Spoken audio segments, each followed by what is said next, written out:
Another document, a form stuck in the chart.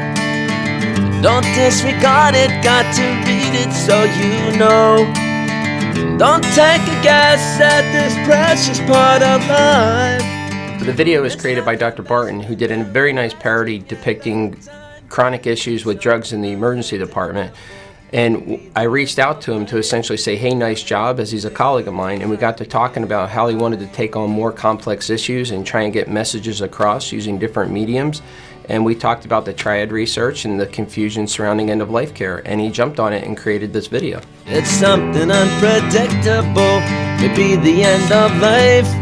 I hope you take the time to get it right. Well, I made this video in order to help spread the message that many of us in healthcare don't really have a good understanding of advanced directives and end-of-life documentation, and many of us get confused with reviewing these documents and may not really get a patient's wishes right.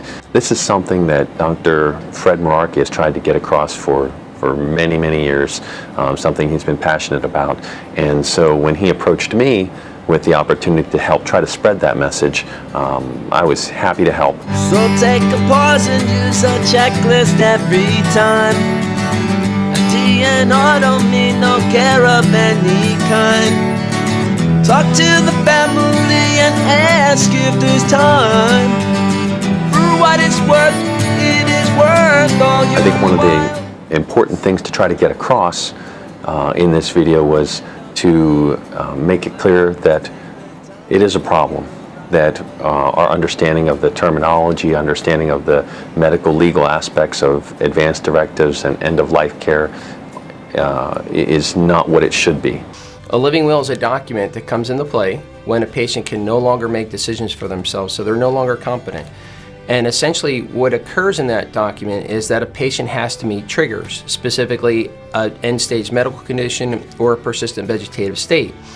So those documents are not supposed to be followed just because they exist. When they exist and are created, they're something called effective, meaning they're valid and legal. They're a piece of paper that should help generate a discussion. They become activated or enacted or triggered, for lack of a better term, when the person can't make decisions for themselves and enter that terminal condition or persistent vegetative state. That is the only time that that document is supposed to be followed to actually impact the care and treatment of the patient. A DNR order is something different. A DNR order is a medical order, and essentially that only comes into play if a patient is found with no pulse or not breathing. So in other words, dead. It's not supposed to impact the care and treatment of a critically ill patient or any other patient outside of that particular instance. It's something unpredictable, maybe the end of life. I hope you take the time to get it right. Now there's a third document called a POLST order, which is a physician's order for life-sustaining treatment. Now that again is a medical order, and it's a medical order set. And it encompasses DNR orders, but can also encompass full treatment orders. So it's really important to clarify that these are all not the same, and that you should not be following these documents or orders just because they exist.